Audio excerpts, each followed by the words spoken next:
Cut off from the rest of the world and loving it. With Hinton Public School closed and no cars about, children on bikes are reigning supreme. And it seems adults don't mind being isolated either, taking in the temporary water views from the local pub. I'm looking at 3-4 days without work, so that's pretty cool. Just filling the time in drinking some muddy water. There's just a lot of sort of freedom and it's just a bit of a carnival atmosphere really, except, you know, we're sort of marooned. I rang my mum this morning and I said I'm Gilligan of Gilligan's Islands. It's a situation residents of Hinton are familiar with. The Patterson River swells, breaks its banks and cuts all 3 access roads. Yeah, we've seen many a flood, probably average one every 3 years. For the town's oldest resident, it's normal and just a bit of a nuisance. Geez, I wouldn't know how many times I've lost count. It's tough on many farmers though, with lost income, damaged crops and cattle in danger. This dairy herd had to be moved to higher ground, some of the cows swimming to safety. Yesterday we had to rescue 2 lots of cows that had been trapped by flood water, which was a bit scary. The SES is on patrol in flood boats ready for emergency evacuations, and it's again pleading with motorists and the general public to stay away from floodwater.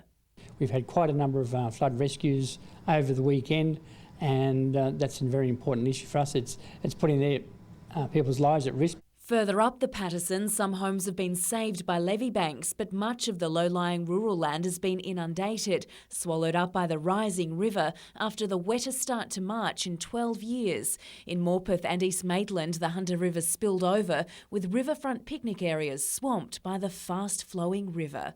Jane Goldsmith, NBN News.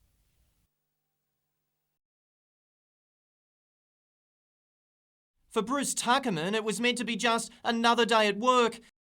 But when the Marketown business owner of 16 years went back to his car, he couldn't believe what he saw. Found a $90 fine on the window of my car. How did that make you feel?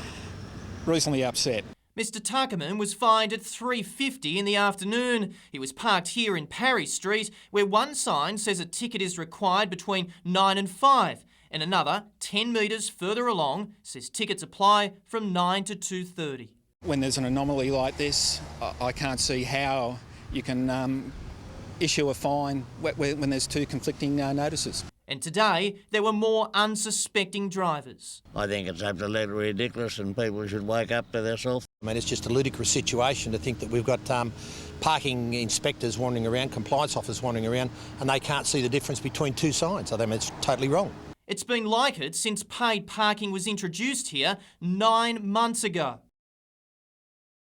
Within 3 hours of being contacted by NBN News, Newcastle Council changed the sign and it's offered Bruce Tuckerman help to get out of paying the fine. It's fairly tough anyway with the implementation of parking meters and that, and I thought I was within my rights in parking where I was. The question now is how many drivers have been caught out and don't know it.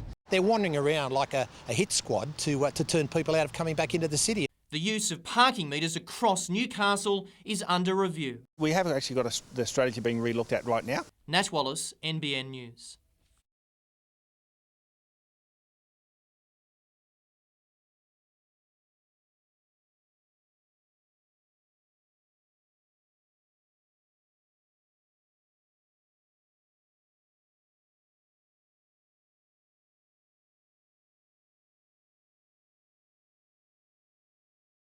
Look, this is fantastic. It will create a massive jobs right on the doorstep of an area in my electorate which has a higher than average level of unemployment. So it's a great step for those people.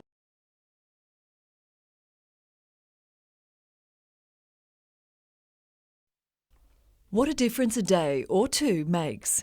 After sitting virtually idle on Friday and Saturday, the rides cranked into action yesterday, back to their stomach-churning best. It was bumper to bumper in Sideshow Alley. A human crush as showgoers made up for lost time. I think there was a build-up, expectation of coming to the show, so they did come in numbers, which was great. The figures are still being tallied, but the Show Association believes it was the busiest ever Sunday, softening the blow of 2 waterlogged days. Some attractions had to be cancelled, others modified, but the show went on, and nothing could rain on the parade of people in the Showbag Pavilion. People still love the show because there's so many different facets to it, so you're appealing to every echelon of the community. Today, the big clean-up was underway and planning begins for next year. Despite 2013's wily weather, the association will be sticking with the show's traditional timing. First weekend in March next year for sure.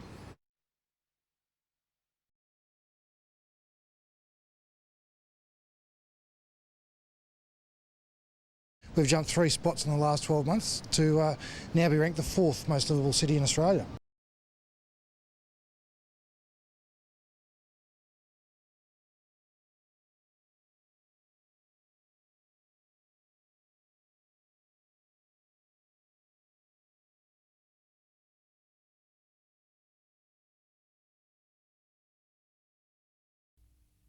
Immediately after Newcastle's record loss to the Victory in Melbourne, a host of Jets fans took to social media calling for Gary Van Egmond to be sacked.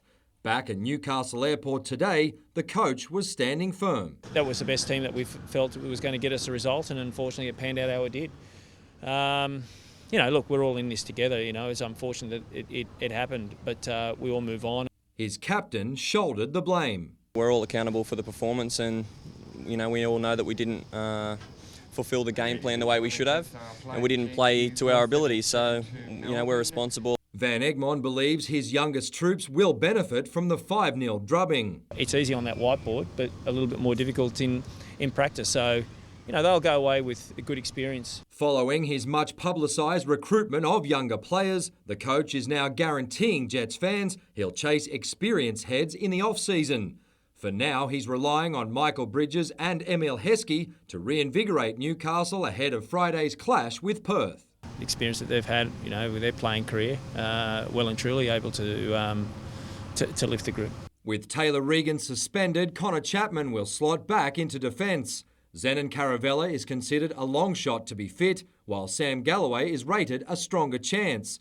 The skipper, meanwhile, is confident the trip to Melbourne will soon be a distant memory. We've beat Central Coast, we've beat Western Sydney this year.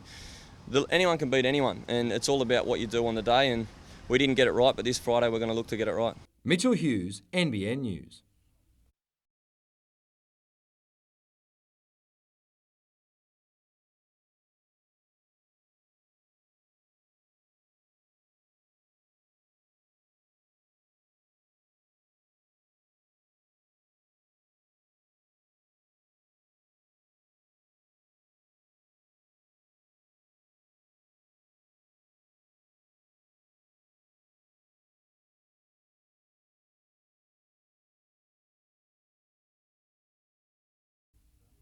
Until now, the Novocastrian motorsport team didn't have the equipment to make a big impact on the second-tier V8 series.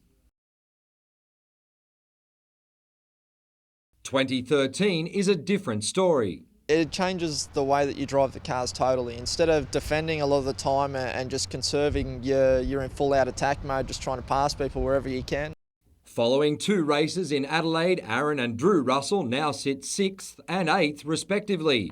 A stalled start in race 2 cost Drew dearly. I did a shakedown in my car basically before we rocked up, and I was learning to drive the thing as we went, but the pace we were really, really happy with, and it can only get better from here.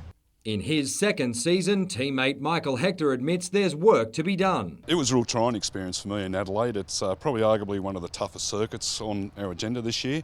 Casey Stoner's presence has provided the boys with some welcome extra attention.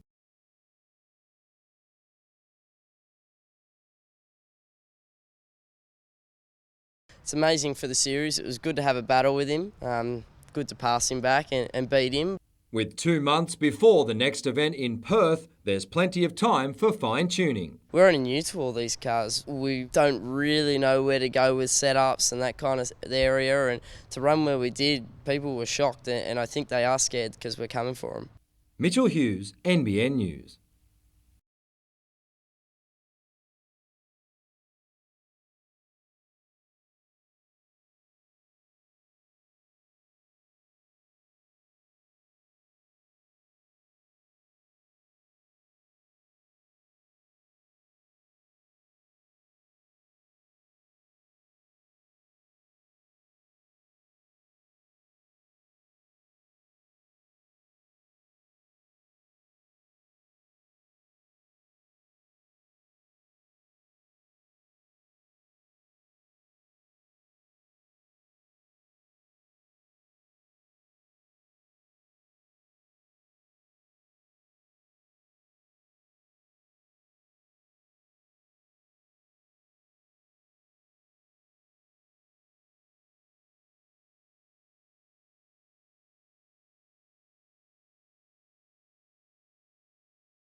The flag hangs proudly outside, but what's about to happen inside Port Stephens Council has been labelled unpatriotic. We're a nation of volunteers, and any slight against our volunteers, I think, is un-Australian. Councillors will consider a review of all civic functions, including Australia Day events. In Port Stephens, there are two. Nelson Bay costs around $12,500, Raymond Terrace the same.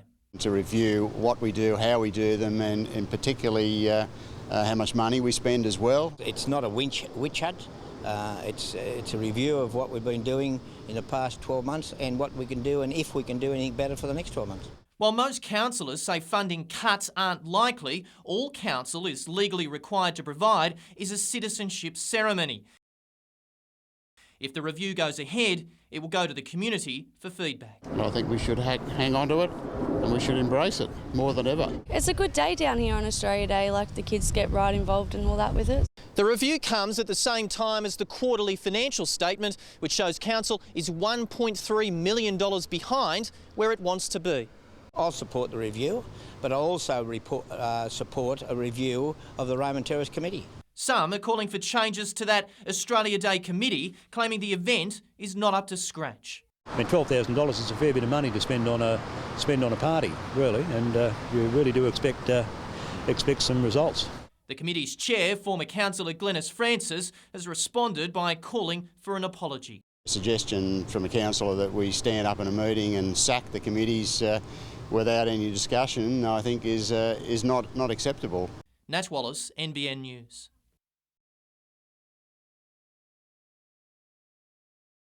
They've been a familiar sight at Singleton, part of the landscape at Lorne. Now, a large colony of flying foxes is calling Blackall's Park home. And residents aren't rolling out the welcome mat. The smell is particularly bad for some of the neighbours here because they're in their backyards. At 3:30 in the morning, they're all coming back from wherever they've been, and the noise is just unbelievable. We've had to close up all the windows and everything just because it's insane. Lake Macquarie Council says it's monitoring the colony but needs approval before it can take action. They say they can't do anything because they're a protected species, but who protects humans? And maybe the ones who are saying all this, they should be coming out here and living here. Hunter Wildlife Rescue says the colony should move on in the coming months, but the solution lies in finding alternative habitats. If we could put up more habitat to keep them away from areas like this, get them way out into the scrub where we can get them away from the residents. Christy Reading, NBN News.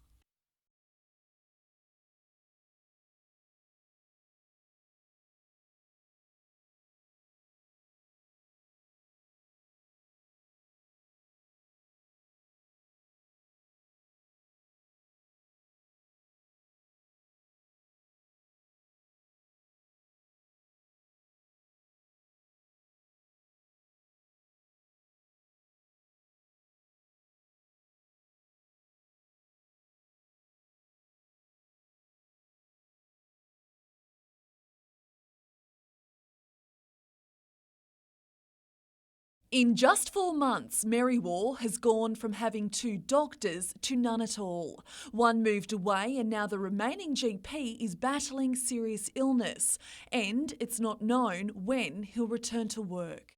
If people need medical attention, they've just got to go away, which is not good. Residents are spending around 2 hours travelling to Scone and Muswellbrook, but pharmacist Robert Smith is worried some are avoiding treatment altogether. Simple, basic medical conditions, if left undiagnosed and untreated, become deadly. And his services can only stretch so far. If we can pick up people early, which is what the doctors do through their diagnosis, then we can help to prevent a greater burden on the health system. For weeks, residents at Gunnan Aged Care Hostel have travelled together to regular appointments. Ian Cottle is concerned. His 98-year-old mother and hostel resident Sylvia suffers from a heart condition. It makes particularly the elderly uncomfortable with that travel and they become anxious and so forth. The Rural Doctors Association is working to secure a locum, but even then, the town is still down a doctor. It's not the final answer. We need another doctor here. We need a doctor very soon, and people are suffering because of it. There's no one to blame here, but there is a problem and it needs a solution. Christy Reading, NBN News.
Plucked from the Queensland Cup to start at hooker against the Tigers, Travis Waddell says he was shocked to get the call from Wayne Bennett.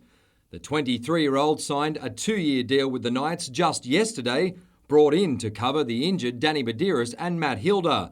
But there's no guarantee he'll play all season. This is a big game because I don't know how long I'm going to be here for. Even though I'm signed for 2 years, I could be going back to Brisbane and playing as well. So I've got to take it with 2 hands and do my best this week. The Indigenous All-Star turned down the Warriors to be here. I knew being in Newcastle just for that 1 week, it made me happy as well. So coming here, I had to put Newcastle first. So yeah, I don't want to go back and play crap footy we're somewhere I don't want to be.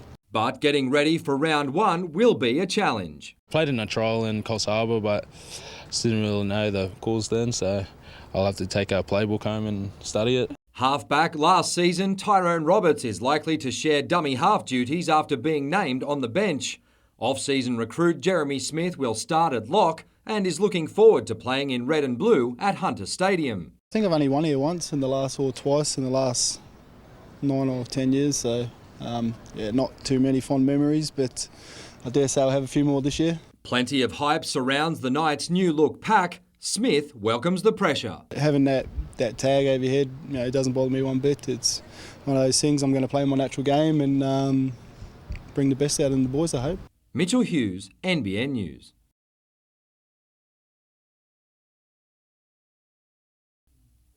His UFC resume speaks for itself. Hoyce Gracie truly deserves his place in the Sports Hall of Fame.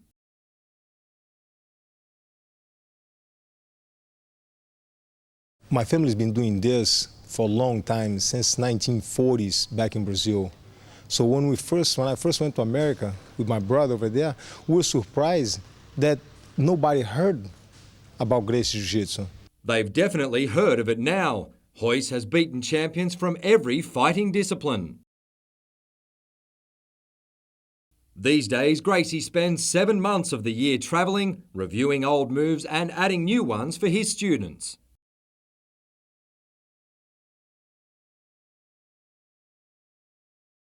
Hoyce's message, you don't have to be big or strong, it's the art of self-defence. They know how to escape. Escape and then control the opponent. We don't teach the kids or the adults how to beat up people, and it's not a striking art. Far from an intimidating figure, during his yearly visit to the Beston Gracie Academy at Cardiff, his students hang on every word.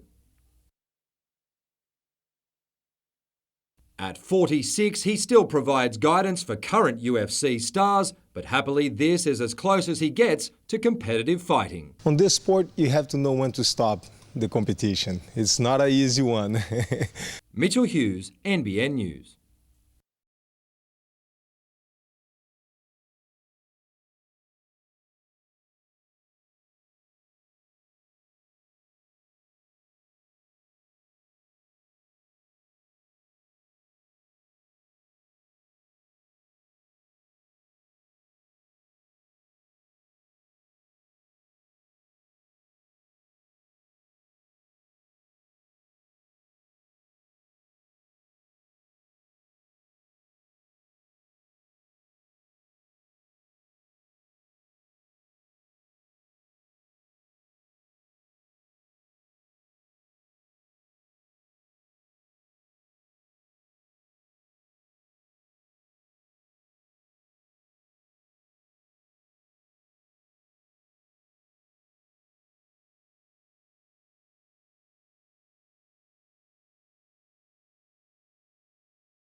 It's been a long time coming, but a key piece of the broadband network's Newcastle infrastructure is finally complete. It's our future, it's not just our economic future, it's also our innovation future. It comes after increasing pressure on the federal government from the local community and MPs, including Labor's Sharon Grierson. Sharon has lobbied me extensively. I can't tell you how often Sharon has lobbied me about...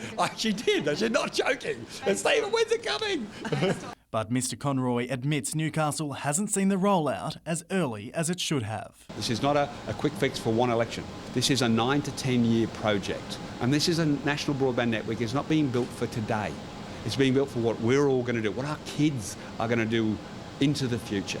The government says the Hamilton Exchange will eventually link 135,000 homes and businesses to the network in areas like New Lambton, Charlestown and Mayfield. But that won't happen for some time yet. Work to connect around 10,000 properties will only begin later this year.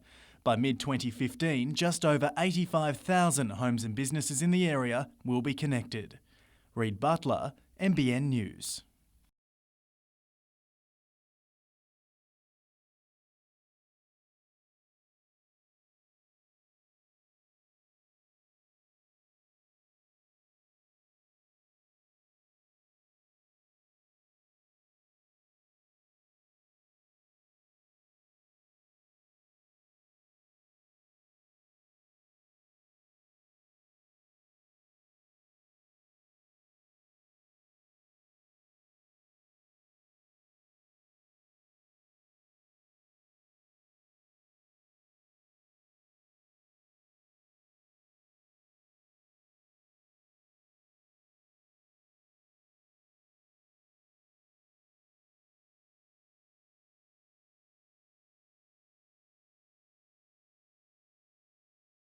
But they didn't get me on side because I believe that people have the right to construct industries in the appropriate zoning, and that is the appropriate zoning for dog kennel.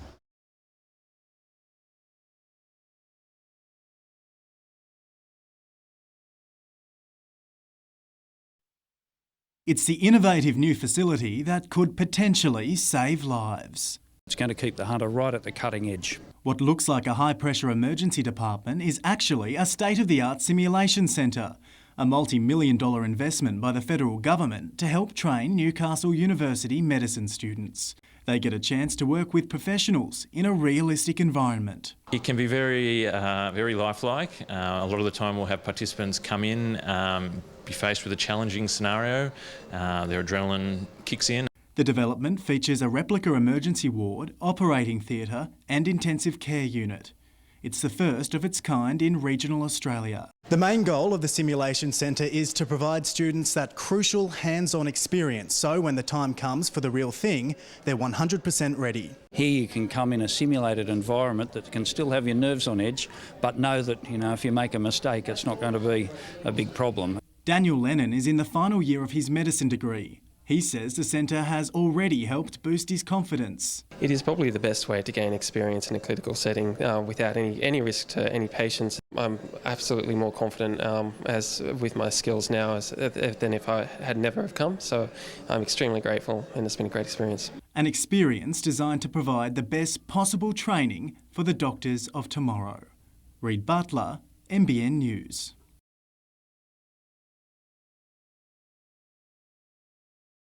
Happy to be back on dry land. It's been a tough, wet week for Kenny Jewell. He took on the mammoth task of circumnavigating Lake Macquarie, the largest coastal saltwater lake in the Southern Hemisphere, solo and unassisted. Diagnosed with bipolar 6 years ago, Kenny used the 200-kilometre challenge to raise funds for Beyond Blue. And we spend so much money and time and effort on our physical health. It's very important, but most people in this country are too afraid to even talk about mental health. And, unless there is some sort of shift in that balance, we're going to end up the best looking, bunch of dysfunctional creatures in the solar system. Mother Nature pushed the 37-year-old to his limits, but a strong show of support from locals saw him reach his goal. I expected it to be a hard paddle and a lot of work, but I didn't expect, monsoonal rain and gale force winds. But Kenny says the journey was made harder than it needed to be, claiming Lake Macquarie Council refused him permission to pitch a one-man tent each night, leaving him to shelter from the rain any way he could, including under nearby dinghies. In their words, if you erect a structure, then you are technically camping, and if I was to do that, then I would be fined. They basically just said to me that they don't really get involved with charities and things like that, so they wanted nothing of it. Council says it was unaware of the circumstances surrounding Kenny's paddle and would have considered his request. Emma Murphy, NBN News.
That's not in the back of my mind. I'm focused on here and just want to do well with the Jets.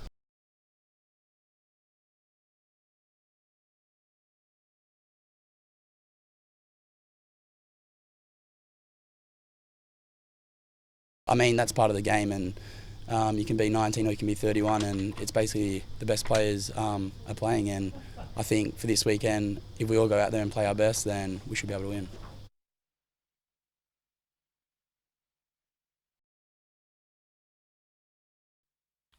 Those iconic 80s shorts and that famous curly hairdo might have gone, but decades on, Craig Johnston still captures plenty of attention.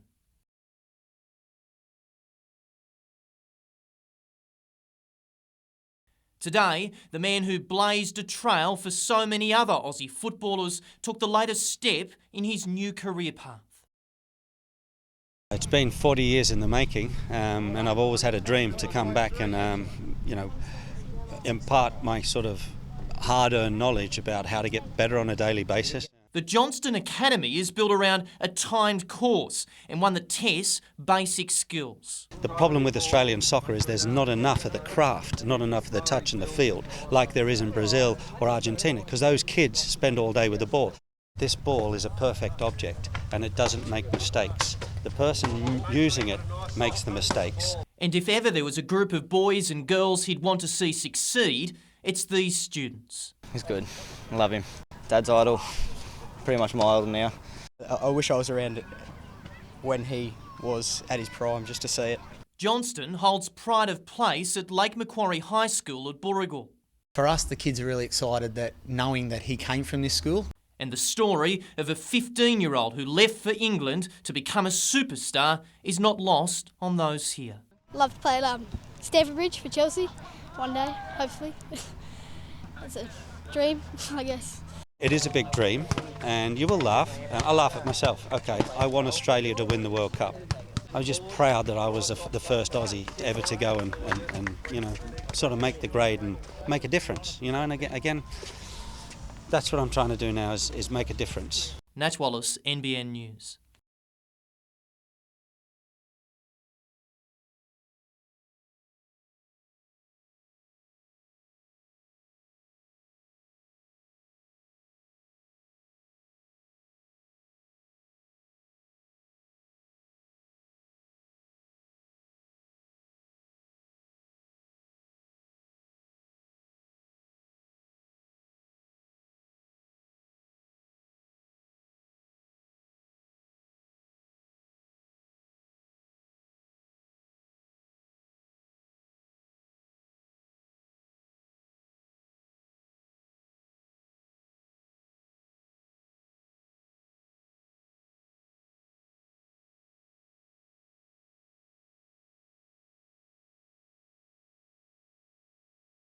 It's taken about 18 months in the planning and really coming together, and it's really about accessibility.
This is happening in every electorate in the country today, and there's an event in Canberra to launch this. This is the start of an ongoing campaign. We'll be turning up the heat on federal politicians to use their powers to solve this crisis.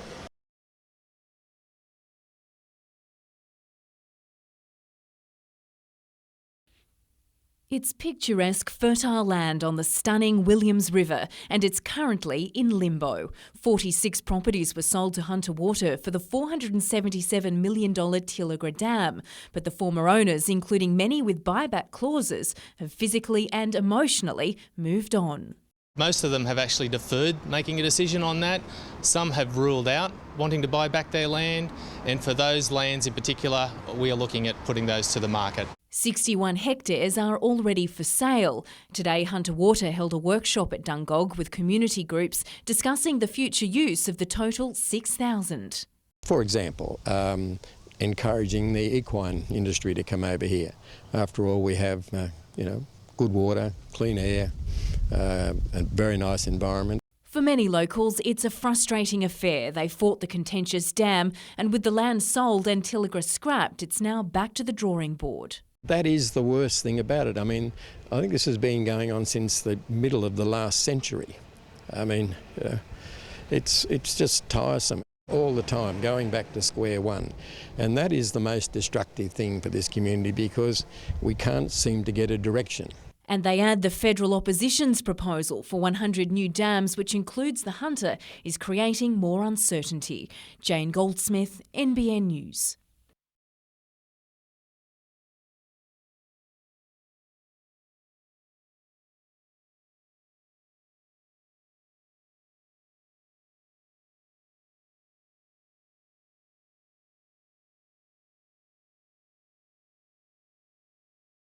The one thing that's great about sport is that you get a chance to respond, and it's come along really quick, which is even better for us. So we can't wait for Friday night.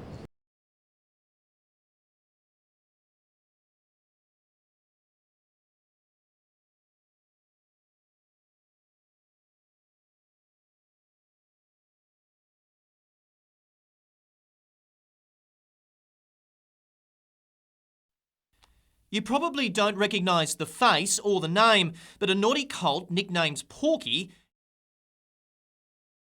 is doing his best to make sure trainer Philip Atkins is out of his comfort zone.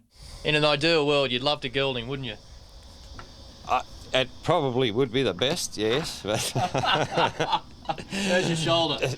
No, it's okay, yeah. Atkins is gearing up to take on Australia's best. He'll head to Sydney on Saturday, and if Porky, better known on race day as In Cahoots, stands up to be counted, they could find themselves in the big time. Do you think you're ready for the spotlights of Sydney?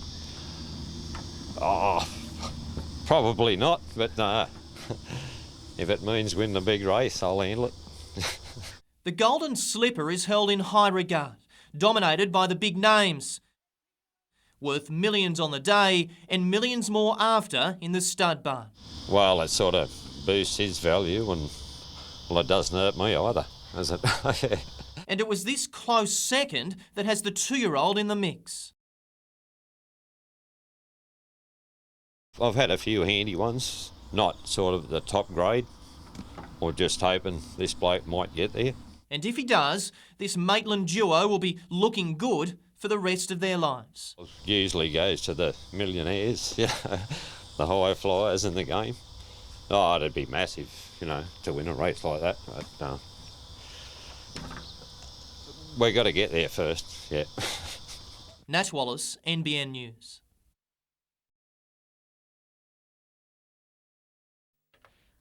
High Street is still underwater after the Patterson River broke its banks over the weekend, but Hinton Road has reopened, meaning groceries and basic essentials are again within reach for locals. The community is very happy to be reconnected with the outside world.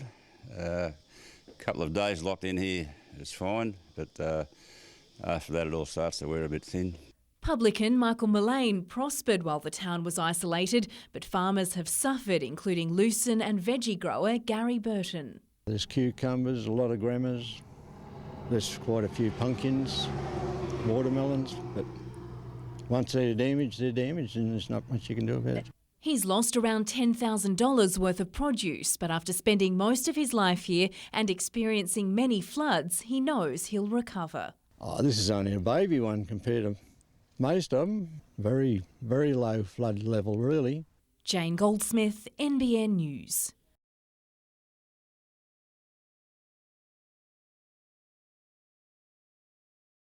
The debate over pollution in the world's largest coal port has flared again, this time following a report showing Tyers Hill and Carrington have high dust levels.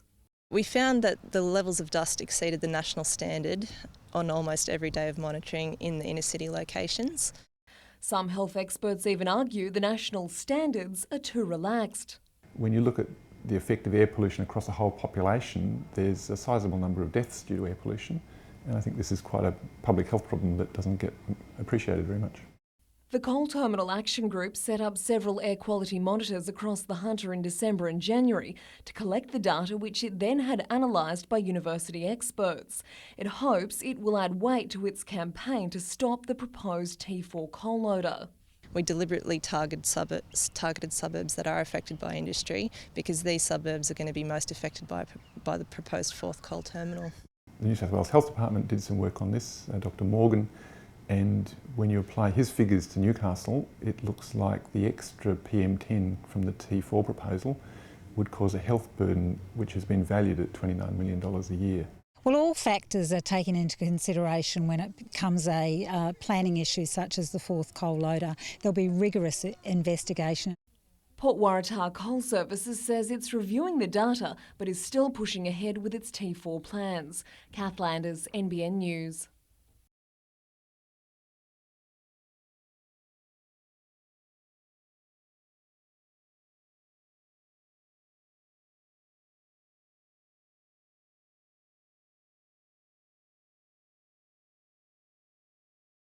Well, it's old, it's run down, you know, there's not enough room, you've got nippers there, you've got people on patrols. It's just a run-down thing that we're not proud of, and I don't think anyone else can be proud of it either, so we're going to fix that up.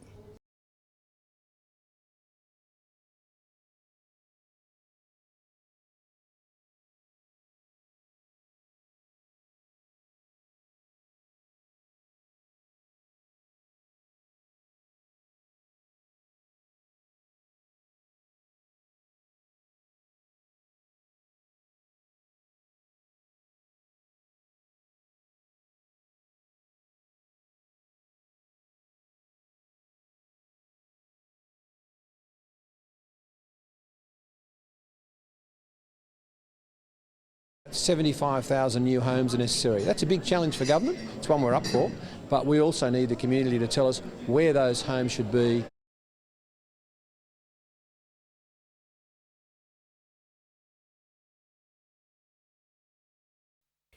It certainly sounds shocking. In the Hunter, 58.4% of residents are battling the bulge, classified as overweight or obese. The statistics today are a tragedy, and it should be a wake-up call that we all band together in Newcastle to do something about this.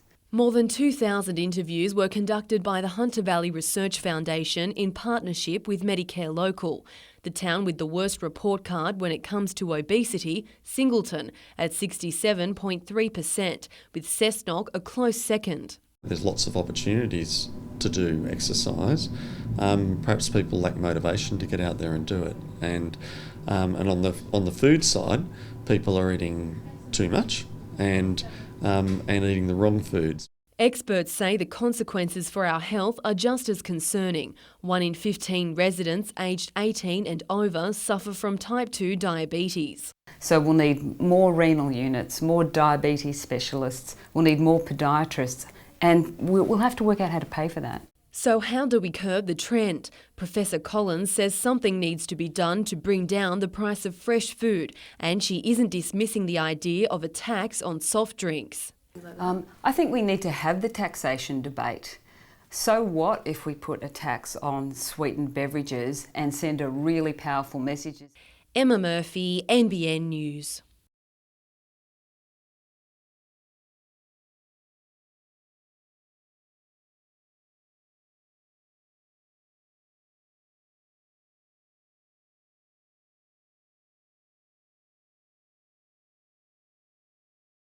We've got Robusta, Teratocornis, Eucalypts.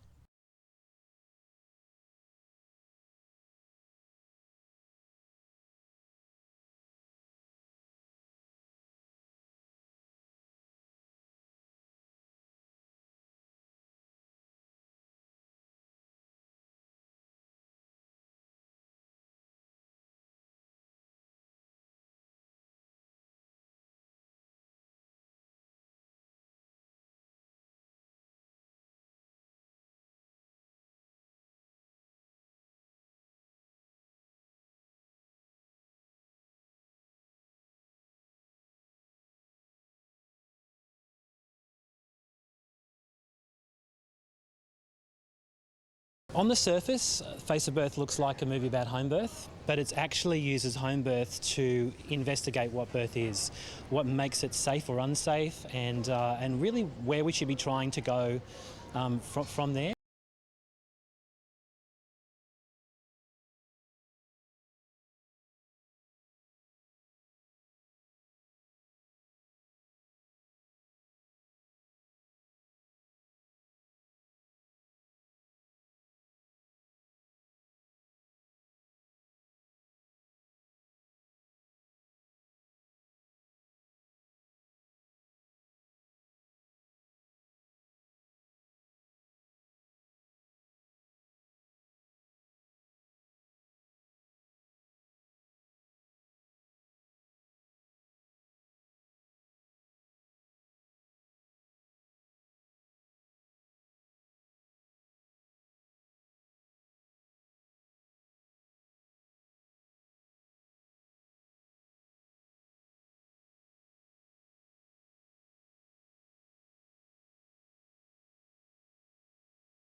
With so much hype surrounding the start of the NRL season, the Knights are doing their best to stay focused ahead of Monday's clash with the Tigers. I think it's just important we don't spend the whole weekend watching football, because I think you'll be burnt out by the last time we do our last session and by the time we get to Monday night. So I think just stay away from watching a bit of footy and just relax for the weekend. Picked on the bench for round one, Robbie Rocco says he's honoured to feature alongside some of Newcastle's high-profile off-season recruits. The East Maitland Junior believes Jeremy Smith and Beau Scott have already helped lift his game. I've learned a lot from them, especially defensively and just on the field, being with them around all the time. They're just on the money all the time. The Knights made a nervous start to their first campaign under Wayne Bennett. His troops believe that won't happen this year. As a group, we've been all really consistent. Last year, we, one session we'd drop a lot of balls, one session we wouldn't. So I think this year we've basically worked on consistency and really raising that training standards.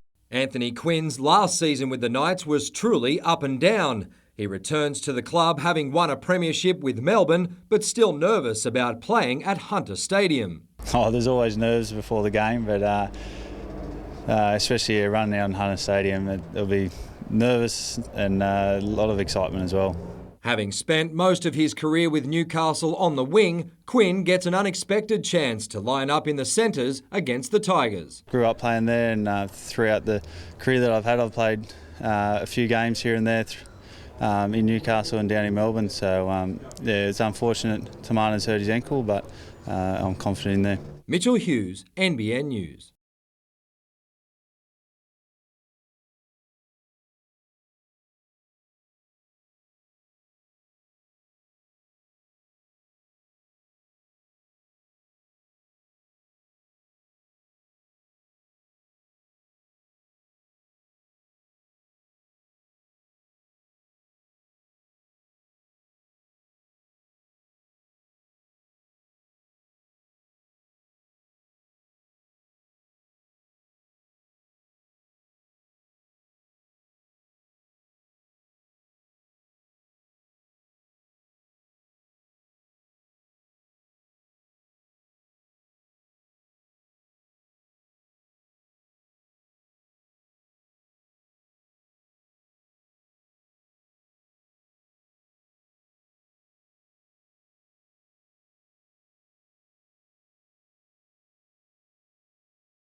For the kids, it was a day out with some tasty treats, while Mum and Dad got the good oil on a good drop from the vineyards. Certainly having the wineries just next door, it's handy to be able to match that with the fabulous food that's coming out of the local area. From cookie cupcakes to healthy whole foods seemingly suited to our feathered friends, there was something to suit every appetite. Have health foods come a long way over the past few years? They certainly have, and the response I usually have to that is you don't see too many overweight birds. We're gluten-free, we're wheat-free and we're dairy-free, but we're not taste-free. While some were satisfied with seeds, others had their hearts set on a hot dog. But it was the humble teapot that turned heads amid the mecca of meals. Can you play the spoons? No, I can't play anything in the way of musical instruments. So, no, they're going to go well in the wind. We'll put the fan on and it'll be great. Across town, the Hunter Valley Classic Commercial Vehicle Club held a vintage truck muster to raise funds for local special needs schools. The oldest inclusion, this 1924 overland bus. It was originally a farm truck, and the second owners restored it to the little bus body in the late 1970s. So. There's actually quite a number of vehicles around here that were owned by the parents. Both events finish tomorrow evening. Kath Landers, NBN News.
Coming off a 5-0 hammering against Melbourne victory, the Jets needed a bright start.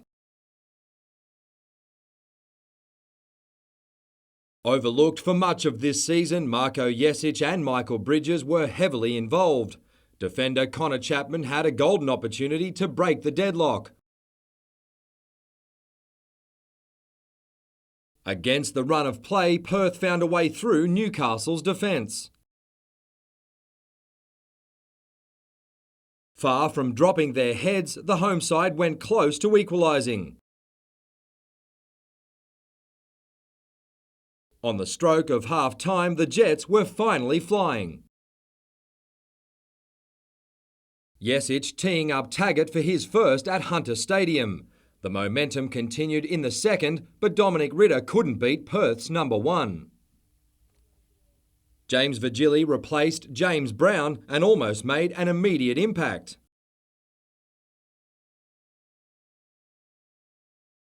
All signs pointed to Bridges producing something special, but it wasn't meant to be. Despite dominating, the Jets would leave Hunter Stadium empty-handed thanks to Michael Thwaite. The point that got away clearly took its toll. The players must now pick themselves up for a trip to Adelaide, a game Emile Heskey is likely to miss. We know what we need to do to make the six, probably to win both games, and we go there with the knowledge of knowing what we have to do. So in some ways, it's a good thing.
For years, the Hunters Westpac Rescue Helicopter Service has been trying to secure its own doctors and paramedics. In January, a review commissioned by the state government recommended the service be granted that request. Westpac Rescue Helicopter General Manager Richard Jones says while the waiting game is necessary, it's also frustrating. If that's the recommendation, let's get on with it. Several Newcastle City councillors, including Tim Krakenthorpe, who is on the service's board of directors, are now planning to add to the push. At Tuesday's meeting, they'll put forward a motion for council to call on the state government to include the $2 million needed in the next budget. We've been waiting 9 years for this. The recommendation was made that long ago, and we've got a new government. They've been in nearly 2 years and we're still waiting. We're sick of being the poor cousin to Sydney, Wollongong and Canberra. They've all got doctors. The Hunter community gives the most money out of any community in New South Wales to the Westpac Rescue Helicopter Service, and I think we deserve the state government to put in the funding. Newcastle MP Tim Owen says the government is still in the process of finalising the review. I'm very, very hopeful that the government will accept that part of the recommendations and we'll move forward as quickly as we can from there. Emma Murphy, NBN News.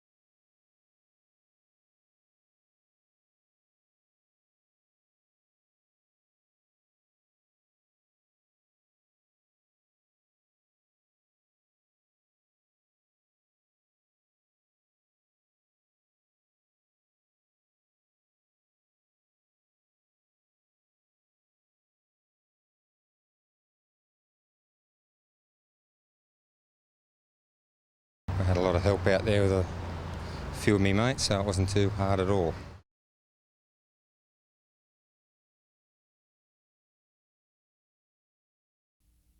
As the drugs crisis at the Sharks continues to unfold, there's been speculation the Knights could be next in Asada's firing line. Wayne Bennett has always maintained Newcastle has no case to answer in relation to his time at the club. We were one of those 6 clubs mentioned, so who knows what's coming, but I'm extremely confident about what has happened since I've been here. Now, before that, I've got no idea.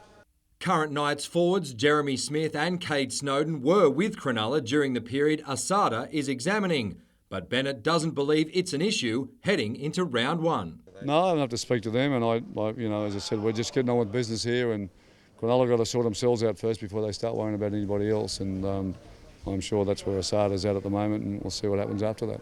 As for tomorrow night's clash with the Tigers, the coach simply wants his side to start the season with confidence, believing the results will eventually come. I'll get nervous tomorrow night. Yeah, that's just goes with the territory, and if I don't get nervous, I'll stop coaching because it probably don't mean much to me anymore.